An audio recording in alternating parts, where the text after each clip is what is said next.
நல்லது. பிரியமான சகோதர சகோதரிகளை, உங்கள் அனைவரையும் அருள்நாதர் இயேசு கிறிஸ்துவின் நாமத்திலும் ஜீவல் திருச்சபையினுடைய அன்பர்பன் பெல்ஜியம் ஐக்கியம் சார்பாக அன்போடு வாழ்த்தி வரவேற்றுக் கொள்கின்றேன். இந்த நாளிலும் கூட அன்பர்பன் சபையாரை பார்க்குற போது சந்தோஷமாக இருக்கிறது. காரணம் 25வது ஆண்டினுடைய நிறைவை நாங்கள் கொண்டாடி வந்திருக்கிறோம். ஒரு நல்ல மைல்கல். அது மட்டுமல்ல, நான் அநேக சபைகளில் பார்த்துருக்கிறேன், கொண்டாட்டங்களுக்கு தான் வருவாங்க, ஆராதனைக்கு வர மாட்டாங்க. ஆனால் இந்த சபையில் ஒப்போசிட்டாக இருக்குது. கொண்டாட்டத்துக்கு வெராட்டிக்கும் ஆராதனையை கனப்படுத்தி வந்திருக்கிறீங்க. ஆனால் என்று சொன்னால் கொண்டாட்டத்துக்கு வாங்க, என்னென்னு சொன்னால் சபையினுடைய கொண்டாட்டங்களுக்கு வாரது முக்கியமான காரியம்தான், நல்ல பங்கு தான். ஆனால் அதை எல்லாவற்றிலும் காட்டிலும் தேவனுடைய ஆராதனை மேலானது. அதை உணர்ந்த பிள்ளைகளாக நீங்கள் ஆராதனையை மேன்மைப்படுத்தி வந்திருக்கிற சகோதர சகோதரிகள், உங்கள் எல்லாருக்காகவும் கர்த்தரை நான் சோத்தரிக்கிறேன். காரணம், மற்ற சபைகளில் கொண்டாட்டம் நடந்தால் அடுத்த நாள் சேர்ச்சுக்கு ஒருத்தரையும் காண கிடைக்காது. கொண்டாட்டத்துக்கு வருவாங்க, சேர்ச்சுக்கு வர மாட்டாங்க. ஆனால் அன்பப்பில் நீங்கள் எல்லாரும் கொண்டாட்டத்துக்கு வெராட்டிக்கும் கூட ஆராதனையை கனப்படுத்தி வந்திருக்கிறீர்கள். உங்களை ஒவ்வொருவரையும் தேவன் தாமே ஆசீர்வதிப்பாராக. நாங்கள் நல்ல ஒரு ஆராதனைக்குள்ளாய் கடந்து சென்றோம். இந்த வேளையிலும் கூட கர்த்தருடைய வார்த்தைக்கு நேராக வந்திருக்கிறோம். நாங்கள் எடுத்துக்கொள்வோம் சங்கீத புஸ்தகத்தை. சங்கீதம் 124, Psalm 124, 1-2 வசனங்கள், verse 1 and 2. மனுஷர் நமக்கு விரோதமாய் எழும்பின போது கர்த்தர் தமது பக்கத்தில் இராவிட்டால், கர்த்தர் தாமே நமது பக்கத்தில் இராவிட்டால். ஆமென். அன்பான தகப்பனே, இதோ இந்த வேளையிலும் இந்த வார்த்தையின் மூலமாய் ஆண்டவரே, இதோ இந்த சபையாரோடு கர்த்தாவே நீர் பேசி நாங்கள் நடக்க வேண்டிய வழியை எங்களுக்கு உணர்த்தும். உம்முடைய ஆண்டவரே வெளிப்பாடு என்னவோ அதை உம்முடைய ஆவியானவர் இந்த வழியை பொறுப்பேற்று வழி நடத்தி ஆண்டவரே அப்பா எங்களோடு இருந்து பேசி எங்களை உணர்வடைய செய்யும். கர்த்தராகிய இயேசு கிறிஸ்துவின் நாமத்தில் இன்றைய நாள் வார்த்தைக்காய் மன்றாடி செபிக்கிறேன் ஜீவன் நல்ல தகப்பனே. ஆமென், ஆமென். சரி, ஓகே. சங்கீதம் 124, 1-2 இந்த வசனங்களை மறுபடியும் ஒரு கை நாங்கள் வாசிக்க வேணும். வாசிக்கிறதுக்கு முன்னாக உங்களுக்கு ஒரு கேள்வி. ஏன் கேள்வி கேட்குறேன்னு சொன்னால், உங்களோட அறிவை சோதிக்க இல்லை, ஒரு வார்ம் அப். அப்போ தான் நீங்கள் எல்லாரும் நித்திரையில் விட்டு கிளம்பி பிரசங்கத்துக்கு ரெடி ஆவீங்க. அதுக்காண்டி தான் கேள்வி கேட்குறேன். மற்றபடி இது அறிவை சோதிக்கிறதுக்கு அப்படி எல்லாம் இல்லை. இப்போ சங்கீதம் 124 முதலாவது வசனத்தையும் 2வது வசனத்தையும் நாங்கள் வாசித்தோம். இப்போ திருப்பியும் சகோதரிகளை வாசிப்பா. இப்போ கேள்வி என்னென்னு சொன்னால், அந்த முதலாவது வசனமும் 2வது வசனமும் ஒன்றைத்தான் சொல்லுதா அல்லது வேறு அர்த்தத்தில் சொல்ல வருதான்றது தான் கேள்வி. இருக்கா சகோதரி? திருப்பி வாசிங்க. யூத், நீங்களும் உங்களுக்கு தெரிஞ்ச மொழியில் பார்த்துக்கொள்ளுங்க. இங்கிலீஷ்லேயோ நெதர்லாண்ட்ஸ்லேயோ பார்த்துக்கொள்ளணும். எல்லாரும் சொல்லி ஆகணும். முதலாவது வசனம் Psalm 124, verse 1 and 2 is the similar or different. Okay, வாசிங்க சகோதரி. மனுஷர் நமக்கு விரோதமாய் எழும்பின போது கர்த்தர் நமது பக்கத்தில் இராவிட்டால், கர்த்தர் தாமே நமது பக்கத்தில் இராவிட்டால். ஓகே, இப்போ கேள்வி கேட்குறேன். வாசிட்டீங்க தானே? தெளிவாக பார்க்குறீங்க தானே? இது ரெண்டுமே ஒரே வசனம் தான் என்கிறவர்கள் ஒரே அர்த்தத்தில் தான் எழுதப்பட்டிருக்கிறேன்றார்கள். கையை ஏற்றுங்க. இல்லை. ஓகே, இது ரெண்டுமே வேற வேற அர்த்தத்தை கொடுக்குதுன்றார்கள். கையை ஏற்றுங்க. ஒரு என்ன மிச்சாக்கள் எல்லாம் கையில் வந்துட்டீங்களா? ரெண்டு ஆப்ஷன் தான். 2 கை இருக்கு, 2 ஆப்ஷன் இருக்கு. ஏதாவது ஒரு ஆப்ஷனை நீங்க செலக்ட் பண்ணியே ஆகணும். இந்த 2 வசனமும் ஒரே அர்த்தத்தை தாங்க. both words are same meaning or different meaning. அதான் கேள்வி. ஓகே, ஒரே அர்த்தத்தில் சொல்லுதுன்றாக்கள் கையை ஏற்றுங்க. ஒரே அர்த்தம் தான். ஓகே, கையே உயர்த்துறீங்கள் இல்லை மிச்சாக்கள்? ஒரே அர்த்தத்திலேன்றாக்கள் உயர்த்தலாம். இப்போ 2 ஆப்ஷன் தான். ஓகே, 2 இல்லை, 2ம் வேற வேற அர்த்தத்தை கொடுக்குதுன்றாக்கள். ஓகே, இப்போ கொஞ்சம் பேர் சரி. நான் என்னத்தை சொன்னாலும் கை உயர்த்தமான சில பேர் தெரியுமா, அந்த பள்ளிக்கூடத்தில் பிடி பீரியட் நடக்கும், அங்கே ஏதோ போய் கொண்டிருக்கும், அப்படியே நிற்பாங்க ஒளிச்சு. அந்த மாதிரி சில பேர் இருக்கிறீங்க. பரவாயில்ல, சரி, ஓகே. நாங்கள் இப்போ பார்ப்போம். இப்போ சில பேர் சொல்கிறீங்கன்னா இது ரெண்டுமே ஒரே அர்த்தத்தில் தான் வருதுன்னு சொல்லி, சில பேர் சொல்லுகிறார்கள் இல்லை அது வேறு வேறு அர்த்தத்தில் இருக்கிறது போல். இதில் பெரிய இது ஒன்றும் ஆவிக்குரிய அவ்வளோ பெரிய ரகசியமான காரியம் இல்லை பிரியமானவர்களை. பாருங்கள், இது சும்மா தான் கேட்குறது. அப்போ பாருங்கள், இதில் முதலாவது வசனம் சொல்லுகிறது கர்த்தர் நமது பக்கத்தில் இராவிட்டார். 2வது வசனம் சொல்லுகிறது கர்த்தர் தாமே நமது பக்கத்தில் இராவிட்டால் என்று சொல்லி. அப்போ இப்போ இதை நான் விளங்கப்படுத்துகிற காண்டி உங்களுக்கு இப்போ நடக்கிற உலக நடப்புகளோட ஒப்பிட்டு சொல்கிறேன். இப்போ கடந்த காலங்களாய் ஒரு 3-4 வருஷமாய் இஸ்ரவேல் தேசம் சுற்றி இருக்கிற தேசங்களோட எல்லாம் யுத்தம் பண்ணி கொண்டிருக்கிறது. முதலாவது காசாவில் அவர்கள் யுத்தத்தை ஆரம்பித்தார்கள். அதற்கு பிறகு அவர்கள் லெபனானில் யுத்தத்தை ஆரம்பித்தார்கள். அதற்கு பிறகு அவர்கள் சிரியாவோடையும் ஒரு சிறிய யுத்தத்தை பிடித்தார்கள், அந்த சிரியாவில் பொலிட்டிக்கல் மாற்றம் வருகிற டைமில். அதற்கு பிறகு இப்போ ஈரானோட யுத்தம் செய்து கொண்டிருக்கிறார்கள். இப்போ நான் கேட்குறேன் என்று சொன்னால், இந்த 4 யுத்தங்களை நடத்துகிற போது அமெரிக்கா இஸ்ரவேலின் பக்கமாக இருந்துச்சா இல்லையா? இந்த 4 யுத்தங்களை நடத்துகிற போது இஸ்ரவேல் அமெரிக்காவின் பக்கத்தில் இருந்துச்சு. ஆனால் ஈரானோட யுத்தம் நடத்துகிற போது மட்டும் அமெரிக்கா வேறொரு விதமாக இருந்துச்சு. அது என்ன? தானும் சேர்ந்து யுத்தத்துக்கு வந்துச்சு. அப்போ முதலாவது வசனம் என்ன? கர்த்தர் நமது பக்கத்தில் இருக்கிறார். அதான் அந்த 4 யுத்தத்திலையும் அமெரிக்கா இஸ்ரவேலோட தான் இருந்துச்சு. ஆனால் இந்த இஸ்ரவேல் ஈரான் யுத்தத்தில் அமெரிக்கா தானே யுத்தத்துக்கு வந்துட்டு. அப்போ பாருங்க பிரியமானவர்களே, இந்த 2 வசனங்களுக்கு முடியல இருக்கிற வித்தியாசம் மிக பெரியது. அதாவது மனுஷர்கள் உங்களுக்கு விரோதமாக பேசுகிற போது, மனுஷர்கள் உங்களுக்கு விரோதமாக எழும்புகிற போது, கர்த்தர் மீகாவேலை அனுப்புகிறதில்லை, கர்த்தர் காபிரியேலை அனுப்புகிறதில்லை, அல்லாட்டிக்கு சேராபீன்களை அனுப்புகிறதில்லை, கேருபீன்களை அனுப்புகிறதில்லை. அவர் தாமே, அந்த மகிமை பொருந்தின தேவன் தாமே உங்கள் பட்சமாக வருகிறார். அதுதான் சத்தியம். அந்த உண்மையை கண்டுதான் தாவீது எழுதுகிறார், கர்த்தர் தாமே எங்கள் பட்சத்தில் இராவிட்டார். மனுஷர்கள் உங்களுக்கு விரோதமாக எழும்புகிறார்கள், மனுஷர்கள் உங்களுக்கு விரோதமாக பேசுகிறார்கள், மனுஷர்கள் உங்களை கொல்ல, உங்களை ஆக்கினைப்படுத்த, உங்களை துன்புறுத்த, உங்களை இல்லாமல் செய்ய, நிற்கிரகம் பண்ண முயற்சி செய்கிறார்கள் என்ற எல்லா சூழ்நிலைகளிலும் உங்கள் பக்கத்தில் யார் இருக்கிறார்? கர்த்தர் இருக்கிறார். இன்றைக்கு சபைகளை விட்டு போன அநேகருடைய கம்ப்ளைண்ட் என்ன? ஏன் சபைகளில் இல்லாமல் போனாக்களை கேட்டால் அவர்கள் சொல்ல போகிற ஒரே ஒரு காரணம், இந்த பிரதர் எனக்கு எதிராக இதை செய்யக்க பாஸ்டர் ஒரு கேள்வி கேட்கல பிரதர், எனக்கு ஆதரவாக வரையில, குணா பிரதர் வரையில பிரதர், யாக்கோ பிரதர் கேட்கல பிரதர், கிறிஸ்டி பிரதர் எனக்கு சப்போர்ட்டாக வரையில, யாருமே எனக்கு சப்போர்ட்டாக வரையில சொல்லி கேள்விப்பட்டிருக்கிறீங்களா இல்லையா? நான் கேள்விப்பட்டிருக்கேன். சபையில் பிரச்சனைப்பட்டு விரவிடா போனவர்களுக்கு கேட்குற போது அவர்கள் சொல்லுகிற காரணம், இவர் எனக்கு விரோதமாக இந்த காரியத்தை செய்யக்க யாருமே என் பட்சத்தில் பேசலை, யாருமே எனக்காண்டி நிற்கலை. யார்? கிறிஸ்டி பிரதர் யாரு, குணா பிரதர் யாரு, பாஸ்டர் யாரு, யாக்கோ பிரதர் யாரு? வானத்தையும் பூமியையும் உடையவராகிய தேவன் தாமே உங்கள் பக்கமாக நிற்கிறது உங்களுக்கு பெரிய விஷயம் இல்லை. இந்த சாதாரணமான அற்பமான மனுஷர்கள் உங்கள் பக்கம் வரையிலே என்று சொல்லி நீங்கள் தேவன் உங்கள் பக்கமாக நின்ற தேவனை புறக்கணித்து போட்டு சபைகளை விட்டு போறீங்க. சபைகளுக்கு எதிராக குற்றம் சாட்டுகிறோம், தேவ ஊழியக்காரர்களுக்கு விரோதமாக பேசுகிறோமே. எங்களுக்கு என்ன தெரியல?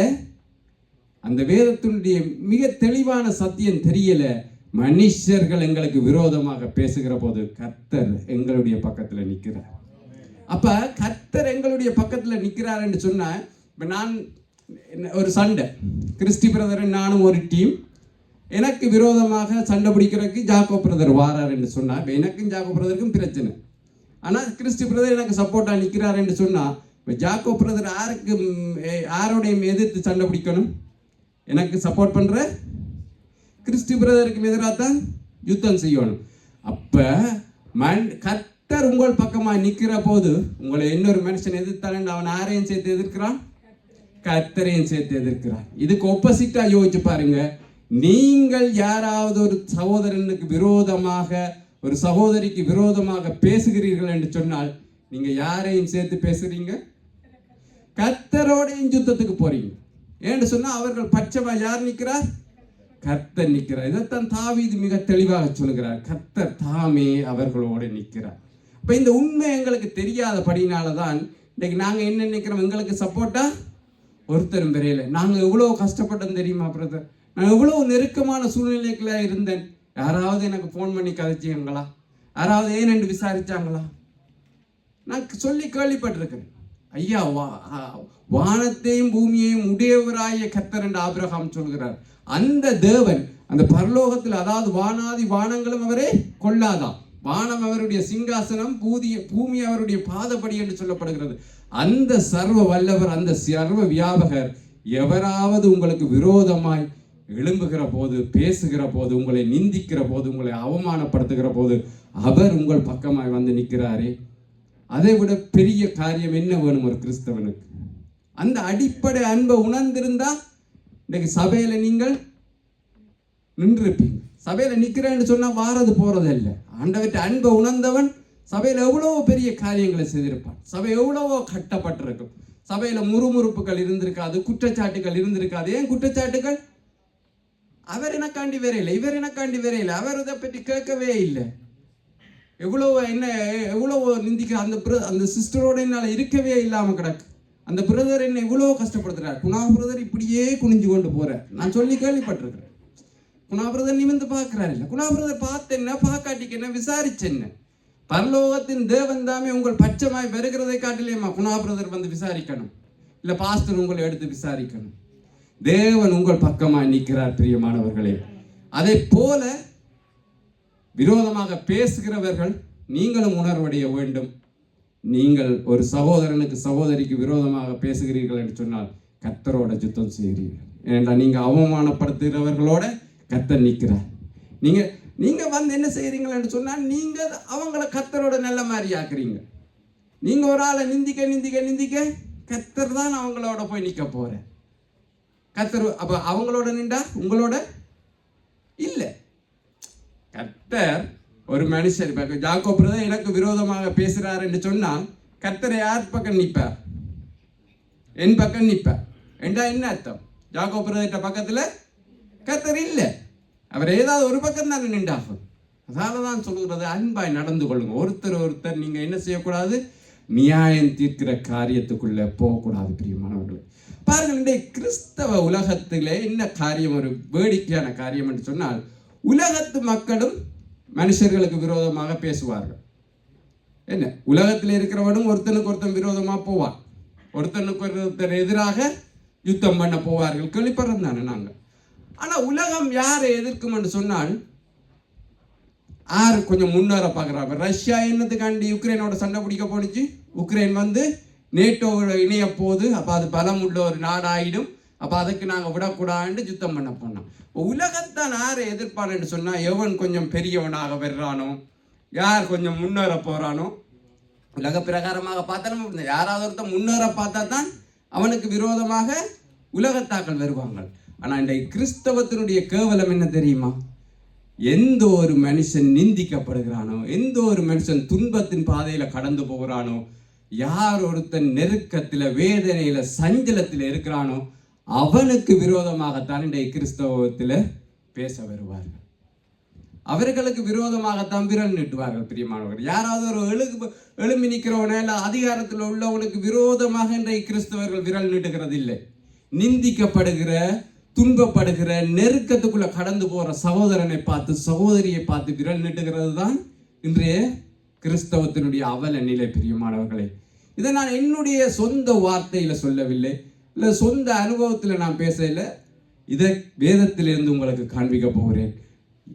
சொன்னோன்னே உங்களுக்கு தெரிஞ்சிருக்கும் எந்த மனுஷனை குறித்து நாங்கள் பேச போகிறோம்னு சொல்லி. வேத புத்தகத்தை திருப்பிக் கொள்ளுங்கள் யோபு புஸ்தகத்துக்கு. யோபு புஸ்தகத்துக்கு போனோன்னே எங்களுக்கு யோபுவினுடைய கதை நன்றாக தெரிந்த ஒரு கதை தான் பிரியமானவர்கள். அப்போ முன் கதையை நான் சுருக்கமாக சொல்லி விடுகிறேன். யோபு ஒரு வசதியான மனுஷன், அவனுக்கு சகல பரிபூர்ணமான நன்மையும் இருந்துச்சு. இப்ப நீங்க தான் சொல்லணும், யோபுவை குறித்து கர்த்தர் என்ன சொன்னார்?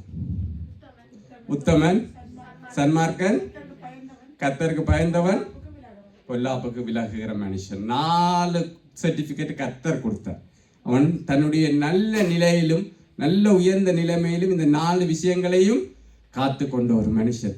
இப்போ பிசாசானவனோட கர்த்தர் இப்ப என்ன செய்கிறார் என்று சொன்னால், அவன் சொல்லுகிறான், நீ வீணாக யோபுவை ஆசீர்வதித்திருக்கிறீர், நீர் அவனை ஆசீர்வதிச்சபடியா அவன் உமக்கு உண்மை உள்ளவனாக இருக்கிறான், அவ்வளவுதானே ஒழிய மற்றும்படி அவன் உமக்காக ஒன்றும் செய்யவில்லை என்று சொல்லுகிறார். இப்ப கர்த்தர் யோபுவை சோதனைக்காரன் வசமாக ஒப்பு கொடுக்கிறார். அவனுக்கு உண்டான எல்லாவற்றையும் முதலாவது பிசாசானவன் பறித்து போடுகிறான். பிறகு அவனுடைய சரீரத்தை தொடுவதற்கு அனுமதி கிடைத்த போது அவனை வியாதிகளினால வாட்டி இப்போ அவன் பெரும் வேதனையோடு ஒரு சிரட்டை எடுத்து சொரிந்து கொண்டிருக்கிறவனாக காணப்படுகிறான். பிரியமானவர்கள், இப்போ நாங்கள் 2வது அதிகாரத்துக்கு வந்தோம் என்று சொன்னால் 11, 12, 13 வசனங்களை வாசியுங்கள். யோபனுடைய 3 சிநேகிதராகிய தேமானியனான எலிப்பாசும், சூகியனான பில்தாதும், நாகமத்தியனான சோப்பாரும் யோபுக்கு நேரிட்ட தீமைகள் யாவையும் கேள்விப்பட்ட போது அவனுக்காக பரிதபிக்கவும் அவனுக்கு ஆறுதல் சொல்லவும் ஒருவரோடு ஒருவர் யோசனை பண்ணி கொண்டு அவரவர் தங்கள் ஸ்தலங்களிலிருந்து வந்தார்கள். அவர்கள் தூரத்தில் வருகையில் தங்கள் கண்களை ஏறெடுத்து பார்த்தபோது அவனை உருத்தெரியாமல் சத்தமிட்டு அழுது அவரவர் தங்கள் சால்வைகளை கிழித்து வானத்தை பார்த்து தங்கள் தலைகள் மேல் புழுதியை தூற்றிக்கொண்டு வந்து அவன் துக்கம் மகா கொடிய துக்கம் என்று கண்டு ஒருவரும் அவனோடு ஒரு வார்த்தையும் பேசாமல் இரவு பகல் 7 நாள் அவனோடே கூட தரையிலே உட்கார்ந்திருந்தார்கள். பாருங்கள், இப்ப யோபுனுடைய வேதனையை இந்த வசனங்களே விளங்கப்படுது. அவனுடைய கொடுமை மகா கொடிதான காரியம். அவன் தனக்குள்ளான எல்லாவற்றையும் இழந்து போனான். 10 பிள்ளைகளையும் இழந்து போயிட்டான். அவனுடைய சரீரத்தில் கொஞ்சம் கூட பலன் இல்லாம வேதனைப்படுகிறவனாக இருக்கிறான்.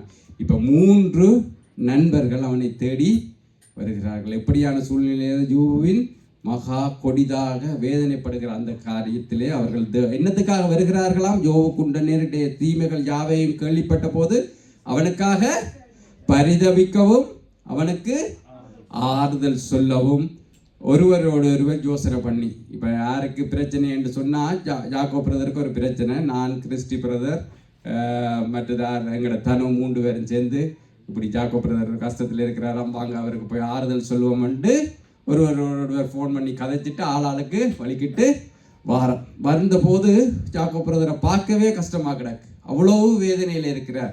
என்ன செய்கிறார்கள் என்று சொன்னால் அவர்கள் அழுது வேதனைப்பட்டு 7 நாளளவும் என்னவான் செய்கிறார்கள்?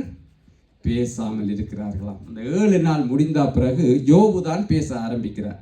யோபு தன்னுடைய நிலைமையை, தன்னுடைய வேதனையை தன்னுடைய நண்பர்களோட பகிர்ந்து கொள்கிறார். பிரியமானவர்களே, இப்போ அதற்கு பிறகு நீங்க பார்த்தீங்கள் என்று சொன்னால் யோபு 4வது அதிகாரத்துக்கு நாங்கள் போனோம் என்று சொன்னால் யோபுனுடைய நண்பர்கள் பேச ஆரம்பிக்கிறார்கள். முதலாவதாக இந்த எலிப்பாஸ் என்கின்ற அந்த நபர் தான் பேச ஆரம்பிக்கிறார். பிரியமானவர்களே, பாருங்கள், இந்த நண்பர்கள் ஏதாவது பிள்ளை இருக்கா?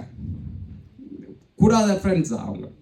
இல்லை. என்ன, யோபு தங்களுடைய நண்பன் கஷ்டப்படுகிறான் என்பதை அறிந்த போது அவனுக்கு ஆறுதல் சொல்ல அவனை தேற்ற அவர்கள் தங்களுடைய இடங்களிலிருந்து புறப்பட்டு வருகிறார்கள். யோபுனுடைய அந்த கஷ்டத்தை பார்த்த போது வேதனையினால் அவனோட சேர்ந்து துக்கித்து அழுகிறார்கள் என்று சொல்லி வேதனை சொல்லுது. அது மட்டுமல்ல, அவர்கள் 7 நாளும் பேசாமல் அந்த இடத்திலேயே யோபுவோட இருந்து அவனுடைய வேதனையை பகிர்ந்து கொண்டார்கள் என்று பார்க்கிறோம். பிரச்சனை பிரியமானவர்கள், அப்ப பாருங்கள், அந்த நண்பர்கள் ஒன்றும் பிழையான ஆக்கள் இல்லை. ஆனால் அவர்கள் பேச ஆரம்பிக்கிற போது அவர்களுக்குள்ள செயற்பட்ட அந்த ஆவி இருக்கு இல்லையா, அங்கதான் பிரச்சனை உருவாகுது. பிரியமானவர்களே, இப்போ இதனால தான் தேவனுடைய செய்தியை பகிர்ந்து கொள்கிறவர்கள் முக்கியமாக கவனிக்க வேண்டும். தேவனுடைய வார்த்தையில நாங்கள் எல்லாருமே ஒருத்தருக்கு ஒருத்தர் ஆறுதல் சொல்லுவோம் இல்லையா? ஒரு சகோதரனுக்கு பிரச்சனை கஷ்டம் வந்த போது எல்லாரும் ஆறுதல் சொல்றோம் நாங்கள் தானே. நாங்கள் மிக தெளிவாக இருக்க வேண்டிய காரியம் என்ன, நான் பிறகுதான் இவர்களுடைய வார்த்தைகளை நாங்கள் தியானிக்க போகிறோம். ஆனால் என்ன காரியம் என்று சொன்னால், நாங்கள் கர்த்தருடைய ஆவியினால தான் ஒரு மனுஷனை நாங்கள் ஆறுதல் படுத்த முடியும். என்று சொன்னால் நாங்கள் எல்லாரும் கிறிஸ்துவனுடைய ஆவியை பெற்றிருக்கிறோம். அவர் தான் பரிசுத்த ஆவியானவர். அந்த ஆவியினால நாங்கள் பேசுகிற போது அவர்களுடைய வேதனை நீங்கும், அவர்கள் ஆறுதல் அடைவார்கள், தேர்தல் அடைவார்கள். உண்மைதானே? அது எல்லா மனுஷர்களுக்கும் கொடுக்கப்பட்டிருக்கிற ஒரு காரியம். நாங்கள் எல்லாருமே அந்த ஒருதலை ஆறுதல் படுத்த, ஒருதலை தேர்தல் படுத்த கடமைப்பட்டவர்களாக இருக்கிறோம். தேவனுடைய ஆவியை கொண்டு பேசுகிற போது அந்த காரியங்கள் அப்படி நடக்கும்.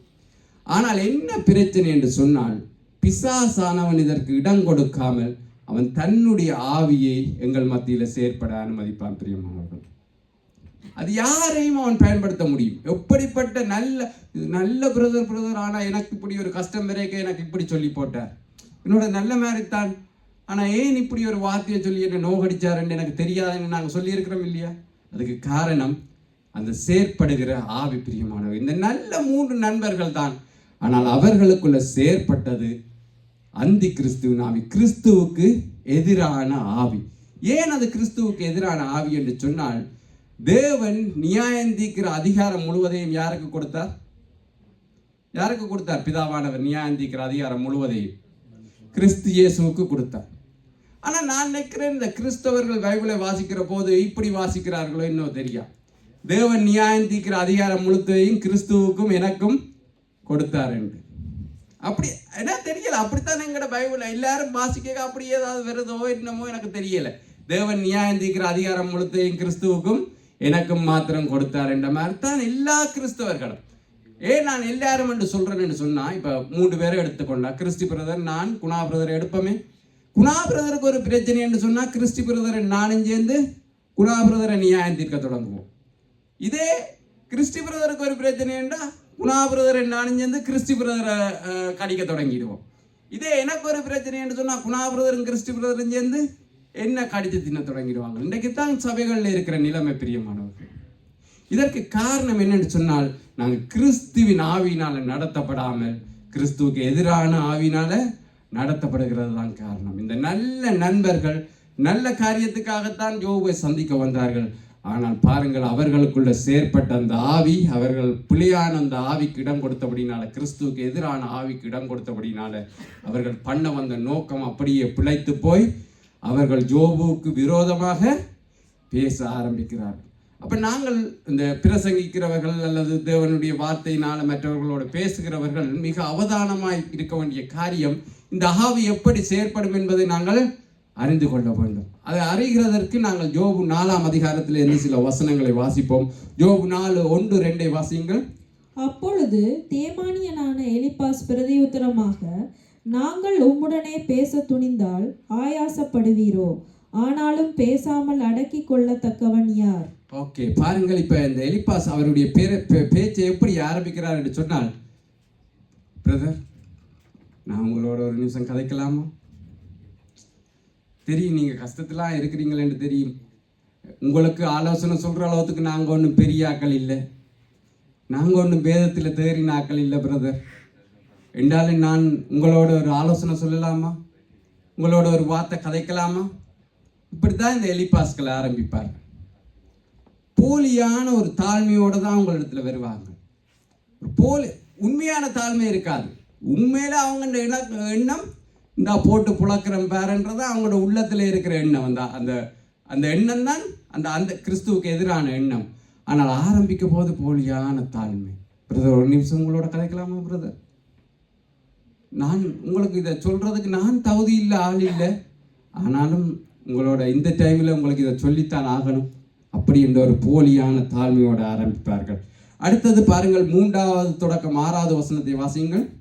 இதோ நீர் அநேகருக்கு புத்தி சொல்லி இளைத்த கைகளை திடப்படுத்தினீர். விழுகிறவனை உம்முடைய வார்த்தையினால் நிற்க பண்ணி தள்ளாடுகிற முழங்கால்களை பலப்படுத்தினீர். இப்பொழுதோ துன்பம் உமக்கு நேரிட்டபடினால் ஆயாசப்படுகிறீர். அது உம்மை தொட்டதினால் கலங்குகிறீர். உம்முடைய தேவ பக்தி உம்முடைய உறுதியாயும் உம்முடைய வழிகளின் உத்தமம் உம்முடைய நம்பிக்கையாகவும் இருக்க வேண்டியதல்லவா? பிரதர், நீங்க ரொம்ப அருமையான பிரதர். எனக்கு தெரியும், நீங்க எவ்வளோ நல்ல காரியங்கள் செய்திருக்கிறீங்க. கஷ்டத்தில் இருக்கிறவங்களுக்கெல்லாம் உதவி செய்திருக்கிறீங்க. நாங்கள் ஒருத்தன் உங்களோட கஷ்டம் வந்தால் அவங்கள நீங்கள் எவ்வளவோ பலப்படுத்தி அனுப்பியிருக்கிறீங்க. போலியான ஒரு புகழ்ச்சி, உங்களை முதல்ல கொண்டே பப்பாவில் ஏற்றுவாங்க. போலியான தாழ்மையோடு உங்களை அணுகுவாங்க. நீங்கள் எவ்வளவோ நல்ல காரியங்களை செய்திருக்கிறீங்க. அதெல்லாம் உங்களுக்கு தெரியும் பிரதர். ஆனால் பாருங்க, இப்போ உங்களுக்கு ஒரு கஷ்டம் வந்தபடியா நீங்கள் கலங்கி போய் நிற்கிறீங்க. என்ன செய்ய பிரதர் அப்படி என்று சொல்லி ஆரம்பிப்பார்கள். அடுத்தது பாருங்கள், 12வது இருந்து, அதை நான் வாசிக்கிறேன். 12வது இருந்து, இப்பொழுதும் ஒரு வார்த்தை என்னிடத்தில் ரகசியமாய் அறிவிக்கப்பட்டது. அதனுடைய மெல்லிய ஓசை என் செவியில் விழுந்தது. மனுஷர் மேல் அயர்ந்த நித்திரை இறங்குகையில் தரிசனங்களில் பலவித தோற்றங்கள் உண்டாகும் போது திகிலும் நடுக்கமும் என்னை பிடித்தது. என் எலும்புகள் எல்லாம் நடுங்கினது. அப்பொழுது ஒரு ஆவி என் முகத்துக்கு முன்பாக கடந்து என் உடலின் மயிர் சிலித்தது. அது ஒரு உருப்போல என் கண்களுக்கு முன் நின்றது. ஆனாலும் அதன் ரூபம் இன்னதென்று விளங்கவில்லை. அமைதல் உண்டாயிற்று. அப்பொழுது நான் கேட்ட சத்தமானது, மனுஷன் தேவனை பார்க்கிலும் நீதிமானாய் இருப்பானோ? மனுபுத்திரன் தன்னை உண்டாக்கினவனை பார்க்கிலும் சுத்தமாய் இருப்பானோ? கேளும், அவர் தம்முடைய பணிவிடை காரணத்தில் நம்பிக்கை வைப்பதில்லை, தம்முடைய தூதர்கள் மேலும் புத்தியினத்தை சுமத்துகிறாரே.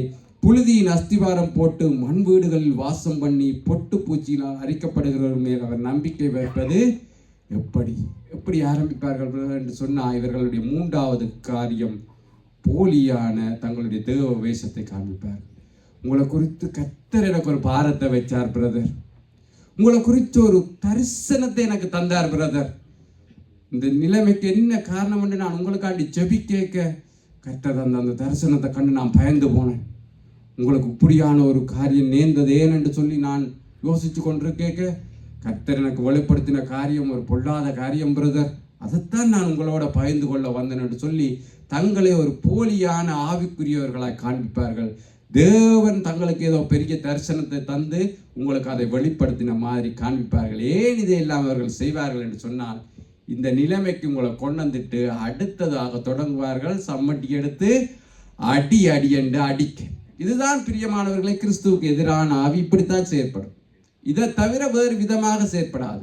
முதலாவது தங்களை போலியான தாழ்மை உள்ளவர்களாக காண்பிப்பார்கள், இரண்டாவது உங்களை புகழ்ந்து காட்டுவார்கள், மூன்றாவது தாங்கள் ஆவிக்குரியவர்களாக காண்பிப்பார்கள். கர்த்தர் என்னோட பேசினார், உங்களை குறித்து ஒரு பாரத்தை போட்டார், உங்களை குறித்து கர்த்தர் ஒரு தரிசனத்தை எனக்கு காண்பிச்சார், அதால தான் நான் பயந்து போய் உங்களுக்கு அறிவிக்க வந்தேன். அது அந்த மெல்லிய சத்தம் என்ற காதில் கேட்டுச்சு. இப்படியெல்லாம் சொல்றான் என்று சொன்னால் அவனுக்கும் தேவனுக்கும் சம்பந்தம் இல்லை. அவன் வேறொரு ஆவியினால உணர்த்தப்பட்டு அதை உங்களோட பேச போகிறான். எச்சரிக்கையா இருக்க வேண்டும். எந்த ஆவியினால எந்த மனுஷன் உங்களோட பேசுகிறான் என்பதை நீங்க தான் பகுத்தறியணும். அதுக்குத்தான் பரிசுத்த ஆவியானவர் உங்களுக்குள்ளே இருக்கிறார். அவருடைய சத்தமா இல்லாத அது வெளியில இருந்து வர்ற சத்தமான்றதை நீங்க தான் இதான் தெரியணும். பிரியமானவர்கள் பாருங்கள், இதையெல்லாம் சொல்லிவிட்டு அவர்கள் என்ன செய்கிறார்கள் என்று சொன்னால் ஜோபுவை குற்றப்படுத்த தொடங்குகிறார்கள். இப்போ பாருங்கள் எப்படியெல்லாம் குற்றச்சாட்டு. இந்த எலிப்பாஸ் என்ன சொல்கிறார் என்பதை நான் பிறகு வருகிறேன். இந்த பில்தாப் என்கின்ற மனிதர் ஜோபு 8:4-5-6 வாசிங்கள். ஜோபு 8:4-5-6. உம்முடைய பிள்ளைகள் அவருக்கு விரோதமாய் பாவம் செய்திருந்தாலும் அவர்களுடைய பாதகத்தின் ஆக்கினைகளுக்கு அவர்களை அவர் ஒப்பு கொடுத்திருந்தாலும் நீர் தேவனை ஏற்கனவே தேடி சர்வ வல்லவரை நோக்கி விண்ணப்பம் செய்து சுத்தமும் செம்மையுமாய் இருந்தீரே. ஆனால் அப்பொழுது அவர் உமக்காக விழித்து நீதியுள்ள உம்முடைய வாசஸ்தலத்தை சாங்கோபமாக்குவார். பாருங்கள், ஜோபு உன்னுடைய 10 பிள்ளைகளும் மரித்து போனார்களே, அந்த பிள்ளைகளே மரிச்சாங்க தெரியுமா? அவங்க தேவனுக்கு விரோதமாக பாவம் செய்தாங்க. அது மட்டும் இல்லை, நீங்க தொடர்ந்து வாசிச்சா அவங்க சொல்றாங்க, அதை கண்டும் காணாம நீ விட்டுட்டு இருந்த. அது உண்மையா? ஜோபு தன்னுடைய பிள்ளைகள் விருந்து பண்ணுகிற போது அவர்கள் பாவம் செய்யவே இல்லை. ஒருவேளை செய்திருப்பார்களோ என்று எண்ணி அந்த பிள்ளைகளுக்காக சர்வாங்க தகன பலிகளை செலுத்தின மனுஷன். ஆனால் அந்த 10 பிள்ளைகளும் மரித்து போன போது இந்த ஆறுதல் படுத்த வந்த மனுஷன் என்ன சொல்லுகிறான்? அவர்களிடத்தில் பாவம் இல்லாமையா தேவன் அவர்களை கொன்றார்? அவர்களிடத்தில் பாவம் இருந்துச்சு ஜோபு, அதை நீ கண்டும் காணாம விட்டுட்டு இருந்த. அதாவது தான் இன்றைக்கு இந்த நிலைமை. இதுதான் பிரியமானவர்களை கிறிஸ்துவுக்கு எதிரான ஆவி. இது இப்படித்தான் பேச ஆரம்பிக்கும். முதலில் இந்த எல்லா மனுஷன், இந்த 3 மனுஷர்களும் பேச ஆரம்பிக்கும் போது இதே ஸ்டெப்பில் தான் போவாங்க. கடைசியா எடுத்து அடி அடி அடி என்று அடிச்சு அந்த மனுஷன் ஜோபு எப்படி வார்த்தையை பேசுகிறார் பிறகு பார்ப்போம். மிக அவதானமாக இருக்கணும் பிரியமானவர்கள். மனுஷர்கள் உங்களுக்கு விரோதமாக எழும்புகிற போது தேவன் உங்கள் பக்கமாய் நிற்காவிட்டால் அப்படியே உங்களை விழுங்கி விடுவார்கள் பிரியமானவர்கள். தாவீதினுடைய சங்கீதத்தை நீங்க பிறகு தொடர்ந்து வாசிச்சால் தெரியும். அப்படியே சொல்லுகிறார்கள், அப்படி பச்சையா போய் சொல்லுகிறார். அது எங்களுக்கு முழுவதும் வாசித்து பார்த்தபடியா எங்களுக்கு தெரியும் யோபுக்கு என்ன நடந்தது, ஏன் இது அனுமதிக்கப்பட்டது என்று சொல்லி. அவனுடைய 10 பிள்ளைகளையும் தேவன் ஒப்பு கொடுத்தது அவனுடைய பயபக்தியை, அவனுடைய உத்தமத்தை, அவனுடைய சன்மார்க்கத்தை சோதிக்கும்படியாக. ஆனா இவர்கள் என்ன சொல்லுகிறார்கள்? உங்களுடைய பிள்ளைகளுடைய இந்த நிலைமைக்கு அவங்களிடத்தில் இந்த பாவம் தான் காரணம் பிரதர்.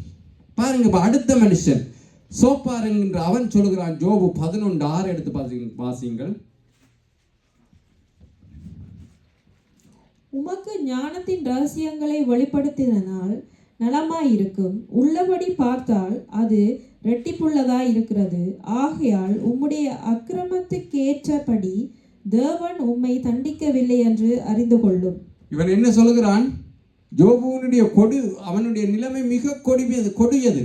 அதுக்கு மேல ஒரு மனுஷனால வேதனையை அனுபவிக்கவே முடியாது. ஆனா இந்த மனுஷன் சொல்லுகிறான், உமக்கு கிடைத்திருக்கிற தண்டனை கொஞ்சம் அண்டு நினை, நீர் செய்த அக்கிரமம் அதை விட பெரியது. உம்முடைய அக்கிரத்தின்படி தேவன் செய்திருந்தா நீர் ஒன்றும் இல்லாம போயிருப்பி. இது கொஞ்சம் தண்டனை தான் உமக்கு என்று சொல்லுகிறான். எவ்வளவு தைரியம், எவ்வளவு தைரியமான வார்த்தைகள். ஆனா நீங்க இந்த 3 மனுஷர்கள் பேசுகிற வார்த்தைகளை எடுத்து பார்த்தீங்கள் என்று சொன்னா நல்லா தான் இருக்கும் பிரியமானவர்களே. சில வேளை அதுகளில் இருந்து பிரசங்கம் கூட எடுக்கலாமோன்னு யோசிக்கிற அளவுக்கு நல்ல வார்த்தைகள். தேவனுடைய நான் அவ்வளோ பெரிய தேவ மனுஷன் அல்ல, இல்லை வேத அறிந்தவன் அல்ல. ஆனால் உங்களுக்கு நான் கொடுக்குற ஒரு நல்ல ஆலோசனை, இந்த 3 நண்பர்களுடைய இந்த வார்த்தைகளிலிருந்து எப்பொழுதும் நாங்கள் பிரசங்கத்துக்கான மூல வாக்கியங்களை எடுக்கக்கூடாது. காரணம், இது நல்ல தித்திப்பான பலரசம்தான், ஆனால் அதில் விஷம் கலக்கப்பட்டிருக்கு. இவர்கள் நல்லபடியாக அவர் எண்ணி முடியாத அதிசயங்களையும் ஆராய்ந்து முடியாத பெரிய காரியங்களையும் செய்கிறார். இதெல்லாம் அவங்களுடைய வார்த்தைகள் தான். நல்ல நல்ல காரியங்களையெல்லாம் சொல்லுவாங்க, சொல்லி போட்டு ஒரு துளி விஷத்தை வைப்பாங்க. அப்படிப்பட்ட தேவன் சும்மாவா அவங்க தண்டிச்சார்? அவருக்கு தெரியாத நீதி நியாயமா? அவருக்கு நீதி நியாயம் தெரியாமையா அவங்க தண்டிச்சார்?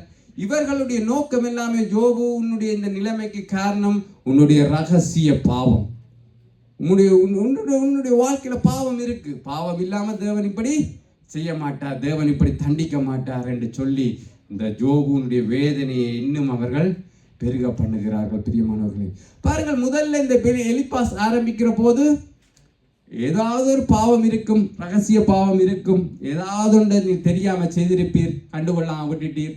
இப்போ இந்த மற்றவன் சொல்லுகிறான், உங்களுடைய பிள்ளைகள் ஏதாவது செய்திருப்பீங்கள், நீங்கள் கண்டுங்காணாம விட்டுருப்பீங்க, பிள்ளைகள் தானே என்று பேசாமல் இருந்திருப்பீர்கள் என்றெல்லாம் சொல்லி போட்டு, இப்போ இந்த எலிப்பாஸ் பாருங்கள், யோபு 22ஆம் அதிகாரத்துக்கு போகிற போது அதனுடைய 5 தொடக்கம் 11வது வாசனங்களை வாசிக்கிற போது, யோபு 22 5 தொடக்கம் 11. உம்முடைய பொல்லாப்பு பெரியதும் உம்முடைய அக்கிரமங்கள் முடிவில்லாதவுமாய் இருக்கிறது அல்லவோ? முகாந்திரம் இல்லாமல் உம்முடைய சகோதரர் கையில் அடகு வாங்கி ஏழைகளின் வஸ்திரங்களை பறித்து கொண்டீர். விடாய்த்தவனுக்கு தாகத்துக்கு தண்ணீர் கொடாமலும் பசித்தவனுக்கு போஜனம் கொடாமலும் போனீர். பலவானுக்கே தேசத்தில் இடமுண்டாயிற்று, கனவான் அதில் குடியேறினான். விதவைகளை வறுமையாய் அனுப்பிவிட்டீர், தாய் தகப்பன் இல்லாதவர்களின் புயங்கள் முறிக்கப்பட்டது. ஆகையால் கன்னிகள் உம்மை சூழ்ந்திருக்கிறது. அசுப்பிலே உமக்கு வந்த பயங்கரம் உம்மை கலங்க பண்ணுகிறது. நீர் பார்க்க கூடாதபடிக்கு இருள் வந்தது, ஜலப்பிரவாகம் உம்மை மூடுகிறது. பாருங்கள், முதலில் சொன்னாங்க ஏதோ ரகசிய பாவம் இருக்கு, நீங்க ரகசியமா ஏதோ செய்திருக்கிறீங்கள், தெரிஞ்சும் தெரியாம ஏதோ பிழை விட்டுட்டா என்று சொல்லி ஆரம்பிச்ச இந்த எலிபாஸ் இப்ப என்ன சொல்லுகிறான்? நேரடியாக குற்றம் சாட்டுகிறான். பாருங்கள், உம்முடைய பொல்லாப்பு பெரியது. ஆரம்பிக்க நான் உங்களோட கதைக்கலாமா? தேவன் உங்களை குறித்து சில காரியங்களை வெளிப்படுத்தினார், ஏதோ ஒரு சின்ன மிஸ்டேக் இருக்கு பிரதர், அதால தான் இந்த நிலைமை என்று ஆரம்பிச்சவன் இப்ப சொல்லுகிறான், உங்களுடைய அக்கிரமம் பெரியது, உங்களுடைய பொல்லாப்பு பெரியது, உங்களுடைய அக்கிரமங்கள் முடிவில்லாதது. நீ முகந்திரம் இல்லாமல் சகோதரர் கையில் அடகு வாங்கினார். அவன் யாரு? கத்தர் அவனை கொடுத்த சர்டிபிகேட் அவனை உத்தாமக்கணும், சன்மாக்கணும் என்று சொல்லி ஜோபை குறித்து இந்த எலிப்பாஸ் எப்படி குற்றம் சாட்டுகிறான்? நீ முகாந்திரம் இல்லாமல் வட்டிக்கு வாங்கி நீ பலவானுக்கு, அதாவது பெரியாக்களுக்கு நல்லது செய்துட்டு ஏழைகளை விதவைகளை எல்லாம் ஒடுக்கின மனுஷன் என்று சொல்லி குற்றம் சாட்டுகிறான். பிரியமானவர்களே, இன்றைய பாருங்கள், இதுதான் மனுஷர்களுடைய நடைமுறை. அதால நீங்க இப்படி ஒன்று உங்களுக்கு நடக்கிற போது, ஐயோ இது என்ன எனக்கு இப்படி செய்கிறார்கள் என்று சொல்லி சோர்ந்து போவாதீங்க. தாவீது இப்படியான சூழ்நிலைக்குள்ளாம் கடந்து வந்த பிறகுதான் அவர் இந்த சங்கீதத்தை பாடுகிறார். மனுஷர்கள் எனக்கு விரோதமாக எழும்புகிற போது கர்த்தர் தாமே என்னுடைய பட்சத்தில் இருக்கிறார் என்று சொல்லி இவர்கள் அலட்டுகிற அலட்டை பார்த்து இந்த யோபு என்ன சொல்லுகிறார் என்று சொன்னால், யோபு 19ஆம் அதிகாரம் 2வது வசனத்தில் சொல்லுகிறார். யோபு 19:2, நீங்கள் எந்த மட்டும் என் ஆத்துமாவை வருத்தப்படுத்தி வார்த்தைகளினால் என்னை நொறுக்குவீர்கள். பாருங்கள், நீங்கள் எந்த மட்டும் என் ஆத்துமாவை வருத்தப்படுத்தி வார்த்தைகளால் என்னை நொறுக்குவீர்கள். ஆறுதல் சொல்லவும் அவனுடைய துக்கத்தை தேற்றவும் வந்தவர்கள் என்ன செய்கிறார்கள்? வார்த்தையினால் அவனை நொறுக்குகிறார்கள். பிரியமானவர்களே, இந்த சூழ்நிலையில கடந்து போகாத கிறிஸ்தவர்களே இருக்க முடியாது. நாங்க எல்லாருமே இந்த சூழ்நிலைக்குள்ள கடந்து போயிருப்போம். ஆனா அப்ப நாங்க என்ன நினைச்சிருப்போம்? கர்த்தரங்களை யோபு அப்படித்தான் நினைச்சார். கர்த்தரும் என்னை கைவிட்டுட்டாரு, நான் ஒரு பிள்ளையும் செய்யலையே. யோபு தன் வாயால சொல்றேன், நான் ஒரு பிள்ளையும் செய்யாம இருக்க, கர்த்தர் என்ன கைவிட்டுட்டாரு, கர்த்தர் என்னை இந்த நிந்தைக்குள்ள உள்ளாக்கிட்டாரு, என்னுடைய நண்பர்கள் என்னை பழிக்கும்படியான சூழ்நிலைக்குள்ள கர்த்தர் என்னை கொண்டு போய் விட்டுட்டார்களே என்று சொல்லி யோபு புலம்பினார். யோபுக்கு தெரியாது, ஆனால் இதெல்லாம் தெரிஞ்ச நாங்களும் புலம்புகிறோம். பிரியமானவர்களே, அதுதான் வேதனை. எங்கள் பட்சமாய் தேவன் நிற்கிறார் என்பதை நாங்கள் எவ்வளவு உறுதியாக நம்பியிருக்க வேண்டும். பாருங்கள், யோபுனுடைய இந்த நிலைமையை பார்த்துவிட்டு அவர்களுடைய கொடிதான வேதனை, அவர்களுடைய ஒன்றும் செய்ய முடியாத காரியத்தில் 38வது வசனத்து 38ஆம் அதிகாரத்துடைய 1வது வசனமே இப்படி ஆரம்பிக்கும். கர்த்தர் புயல் காற்றிலிருந்து யோபுவுக்கு உத்தரம் கொடுத்தார் என்று சொல்லி கர்த்தர் பேச ஆரம்பிக்கிறார். யோபுவுக்கு கர்த்தர் வாதாட ஆரம்பிக்கிறார். பிரியமானவர்களே, 42வது அதிகாரத்துக்கு போனோம் என்று சொன்னால் 42வது அதிகாரத்தில் நாங்கள் வாசிக்க முடியும். 42 அதனுடைய 7 தொடக்கம் 10 வரையிலான வசனங்களை வாசிங்கள். 42 7 தொடக்கம் 10 வரையிலான வசனங்களை. கர்த்தர் இந்த வார்த்தைகளை யோபோடே பேசின பின் கர்த்தர் தேமானியனான எலிப்பாசை நோக்கி, உன்மேலும் உன் 2 சிநேகிதர் மேலும் எனக்கு கோபம் மூழுகிறது. என் தாசனாகிய யோபு பேசினது போல் நீங்கள் என்னை குறித்து நிதானமாய் பேசவில்லை. ஆதலால் நீங்கள் 7 காளைகளையும் 7 ஆட்டுக்கடாக்களையும் தெரிந்து கொண்டு என் தாசனாகிய யோபினிடத்தில் போய் உங்களுக்காக சர்வாங்க தகன பலிகளை எடுங்கள். என் தாசனாகிய யோபும் உங்களுக்காக வேண்டுதல் செய்வான். நான் அவன் முகத்தை பார்த்து உங்களை உங்கள் புத்தியினத்துக்கு தக்கதாக நடத்தாதிருப்பேன். என் தாசனாகிய யோபு பேசினது போல் நீங்கள் என்னை குறித்து நிதானமாய் பேசவில்லை என்றார்.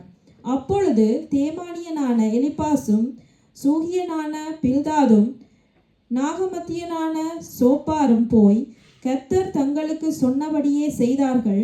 அப்பொழுது கர்த்தர் யோபின் முகத்தை பார்த்தார். யோபு தன் சிநேகிதருக்காக வேண்டுதல் செய்த போது கர்த்தர் அவன் சிறையிருப்பை மாற்றினார். யோபு முன்னிருந்த எல்லாவற்றை பார்க்கிலும் இரட்டத்தனையாய் கர்த்தர் அவனுக்கு தந்தருளினார். ஆமென். பாருங்கள், இப்ப கர்த்தர் யோபுக்காக வந்து வாதாடுகிறார். பிரியமானவர், அவர் அந்த 3 பேரையும் பார்த்து சொல்லுகிறார், உங்கள் மேல எனக்கு கோபம் மூழுகிறது. நீங்க என்ன பேச வந்து நீங்க என்னத்தை பேசுகிறீங்க? என்னுடைய பக்தனாகிய யோபுவை போட்டு நீங்கள் என்ன பாடுபடுத்துகிறீங்க? இப்ப அவர்களுக்குரிய அந்த விடுதலையை அளிக்கிற அதிகாரத்தை யார்கிட்ட கர்த்தர் கொடுத்தார்?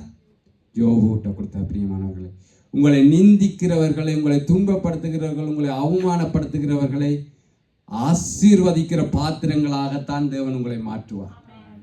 யாராவது உங்களை கஷ்டப்படுத்துறாங்களா, அவங்களை வேதனைப்படுத்துறாங்கன்னு சொன்னா கர்த்தர் அவங்களை கொண்டே உயர்த்த போகிறது இல்லை. நீங்க தான் அவங்களை ஆசீர்வதிக்கிற பாத்திரமாய் மாறுவீங்க. ஒரு நாள் வரும், நீங்க அவங்களுக்காக தேவ சமூகத்துல மன்றாட வேண்டின ஒரு நாள் நிச்சயமாய் வரும். கர்த்தர் உங்களை தான் பார்ப்பார். நீங்க ஆசீர்வதிச்சா தான் அவங்க ஆசீர்வதிக்கப்படுவாங்க. நீங்க விடுதலை பண்ணும்படியா அவங்களுக்காக மன்றாடினா தான் அவங்க விடுதலை ஆவாங்க. அப்படியான நாள் நிச்சயமாய் வரும். கர்த்தர் உங்கள் பட்சமாய் நிற்கிற போது அதை கர்த்தர் செய்ய வேண்டவர்களாக இருக்கிறார். நேற்று கிறிஸ்டி பிரதர் ஒரு காரியம் சொன்னார்.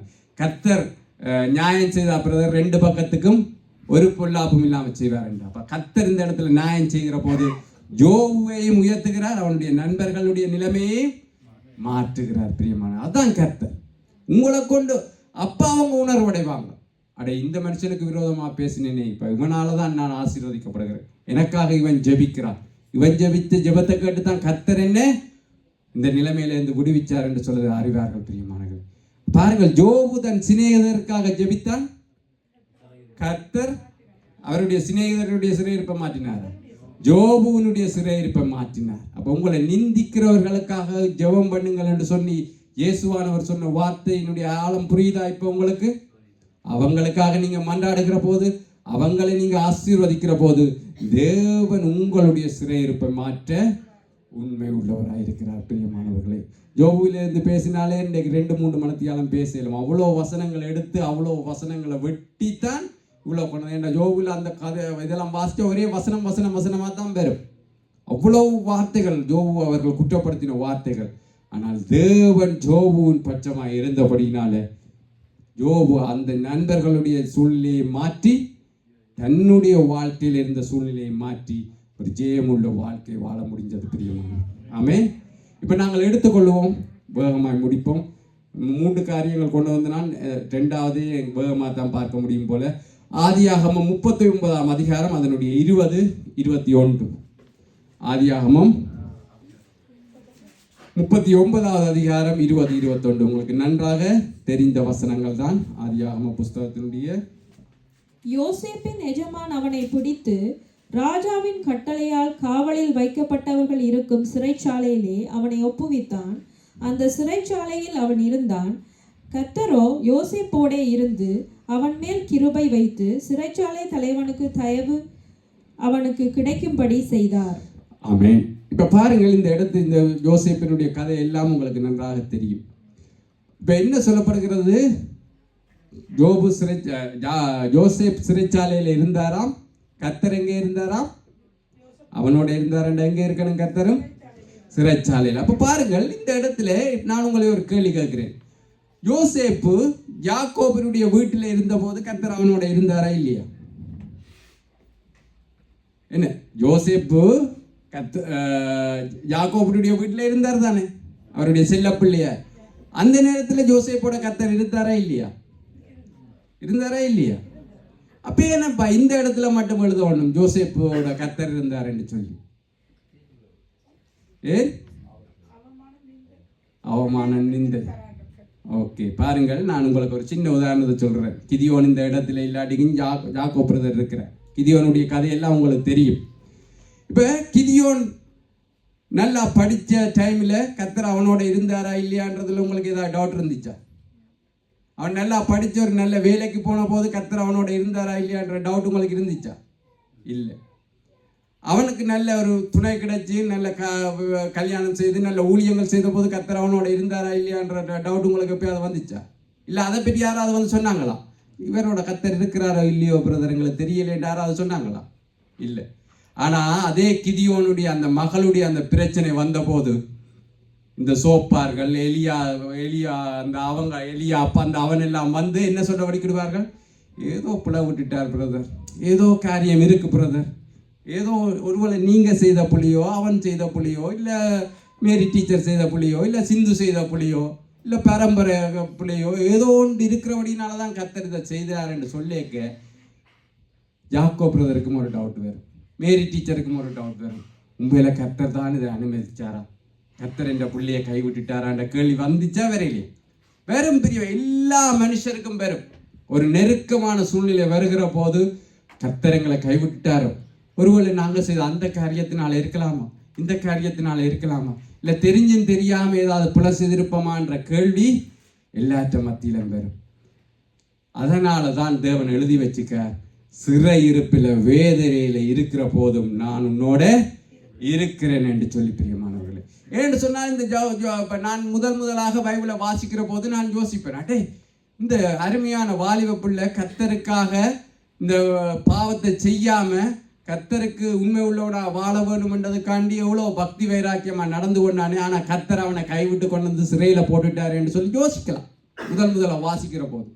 அப்படி ஒரு யோசனை ஒருத்தருக்கும் பெறக்கூடாதுன்னு தான் ஆவியானவர் எழுதி வச்சுக்கார். யோசேப்பு சிறையில இருந்தாலும் கர்த்தர் அவனோட இருக்கிறார். நீங்கள் எந்த கிதியோனுடைய காரியம் உங்களுக்கு எல்லாருக்கும் தெரியும் என்றபடியா சொன்னேன். அதை விட பெரிதான வேதனையில நீங்க இருக்கலாம் பிரியமானவர்களே, அதை விட பெரிதான சிறையிருப்புல இருக்கலாம், பெரிதான நிந்தையில இருக்கலாம், உங்களை வேதனைப்படுத்துகிறவர்கள் அநேகராக இருக்கலாம், சொந்த சகோதரர்கள் கைவிட்டு இருக்கலாம், நீங்க ஒருவேளை போத்திபாருடைய வீட்டிலேயாவது கொஞ்சம் நிம்மதியா இருக்கிறேன்னு நினைக்கலாம். அது கூட இல்லாமல் சிறை விடுபட முடியாத சூழ்நிலையில சிக்கி தவிக்கிறவர்களா இருக்கலாம். ஆனால் வசனம் சொல்லுகிறது, தேவன் உங்களோட இருக்கிறார். உங்களுடைய சொந்த சகோதரர்கள் விரோதமாய் வந்தாலும் சரி, நீங்க அந்நிய தேசத்துல இருந்தாலும் சரி, எப்படியான சூழ்நிலையில இருந்தாலும் சரி, எந்த சிறையிருப்பில் இருந்தாலும் தேவன் உங்களோட இருக்கிறார் பிரியமானவர்கள். அதை ஒருபோதும் மறந்து விடாதீர்கள். தேவன் உங்களோட இருந்தால் யோசேப்பினுடைய உயர்வு எப்படிப்பட்டது என்று தெரியும் தானே. அவனை நிந்தித்த சகோதரர்கள் அவனுக்கு முன்பாக வந்து பணிந்து கொண்டார். அவனை அடிமைப்படுத்தின சகோதரர்கள் அவனுக்கு முன்பாக வந்து பணிந்து கொண்டார்கள். போத்திபாருடைய மனைவி எப்படி நடுங்கி இருப்பார்? யோசேப் அங்க அடுத்ததா என்னதான் ஆள் அனுப்புவாள்னு நினைச்சிருப்பார். போத்திபாருடைய யோசேப்பு நாங்கள் சும்மா விடுறோம், யோசேப்பு மந்திரி ஆயிட்டாரு கேள்விப்பட்டோன்னு போத்திபாருடைய மனைவிக்கு நடுங்கி இருக்கும். முதல் ஆள் என்னத்தான் அனுப்புவான்ட்டு, ஏன்டா அவன் பழிக்கு பழி வாங்க நினைச்சா யாரை பழிக்கு பழி வாங்குவான், அவாவத்தான். ஆனால் அதை ஒன்றுமே அவன் நினைக்கல. அவன் தன்னால் முடிஞ்ச நன்மைகளை செய்தான். தேவன் அவன் தேசத்தில் அவ்வளவாய் உயர்த்தி அவ்வளவாய் பயன்படுத்தினார். பிரியமானவர்களை, இதுக்கு காரணம் என்ன? மற்றவர்கள் நிந்தித்தாலும் அதை பற்றி ஒற்று துளியும் கவலைப்படாதீங்க, கர்த்தர் உங்களோடு இருக்கிறார். பிரியமானவர்களே, பாருங்கள், இந்த நாங்கள் முதல்வாது வாசித்த சங்கீதம் தாவீதினுடைய சங்கீதம். இப்போ தாவீது இதை அனுபவிக்காமல் எழுதியிருப்பாரா? சுருக்கமாய் நாங்கள் பார்ப்போம். எடுத்துக்கொள்ளுங்கள், 1 சாமுவேல் 30வது அதிகாரம் 6-8 நான் முதல் யோபுவிலேயே கன நேரம் மினக்கட்டபடினால இதையெல்லாம் ரொம்ப ஃபாஸ்ட்டாக போய் கொண்டிருக்கிறேன். என்ற நேரத்துக்குள்ளே நாங்கள் முடிக்கணும்ன்றதுனால 1 சாமுவேல் 30:6-8.